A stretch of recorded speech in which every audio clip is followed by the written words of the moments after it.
Assalamualaikum warahmatullahi wabarakatuh.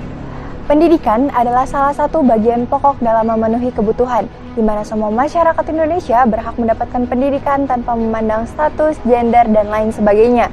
Sama halnya dalam Undang-Undang Nomor 20 Tahun 2003, Pasal 5 Ayat 1, yang berbunyi, setiap warga negara mempunyai hak yang sama untuk memperoleh pendidikan yang bermutu.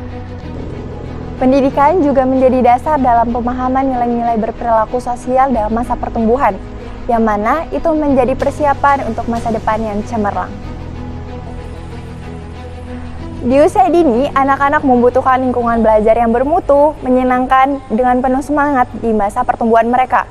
Mereka juga memiliki kebebasan untuk mengeksplorasi dan mengembangkan keterampilan dalam pemecahan masalah. Namun, saat ini tidak semua anak dapat merasakan pendidikan yang bermutu.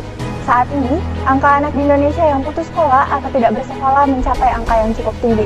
Beberapa dari hasil penelitian, alasan mereka putus sekolah lantaran harus bekerja untuk memenuhi kehidupan. Orang tua saat ini kurang berpartisipasi dalam pendidikan anak-anak mereka. Orang tua cenderung anaknya bekerja dan menunjang perekonomian keluarga, karena mereka masih berpikir bahwa pendidikan hanyalah jargon yang tidak memiliki tujuan nyata. Putusnya sekolah membuat remaja di Indonesia tidak memiliki tujuan atau impian untuk masa depan mereka.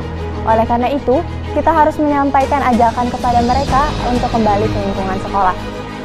Jika hal ini terus terjadi, siapa yang akan melanjutkan generasi pendidikan di Indonesia? Lalu, bagaimana nasib anak Indonesia yang ketinggalan dalam pendidikan?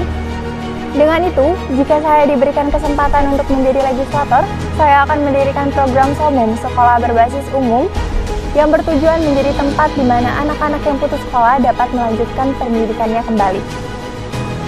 Maka sesuai dengan undang-undang yang dimana DPR juga ikut serta dalam hal ini sesuai peran DPR dalam melalui 3 fungsi DPR, yaitu yang pertama, fungsi legislasi. Sebagai pemilik wewenang membuat undang-undang, maka sebagai DPR untuk melaksanakan Undang-Undang Nomor 20 Tahun 2003 Pasal 10. Kedua, fungsi anggaran. Untuk mewujudkan program yang telah saya buat, maka pada fungsi ini saya akan mengalokasikan dana APBN bersama Kemendikbudristek. 3. Fungsi pengawasan. Dalam fungsi ini, maka DPR yang bekerja sama dengan Kemendikbudristek harus memperkuat mengawasi pendidikan di Indonesia, terutama mengenai anak yang putus sekolah. Setelah tercipta program SOMUM ini, diharapkan dapat membantu mengurangi angka putus sekolah dan membangkitkan rasa semangat untuk mengejar pendidikan.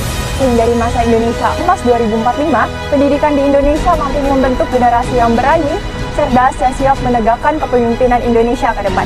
Saya, Sofia Nurfaiza Maharani, Dapil Kalimantan Timur, siap mengikuti Parlemen Remaja 2024.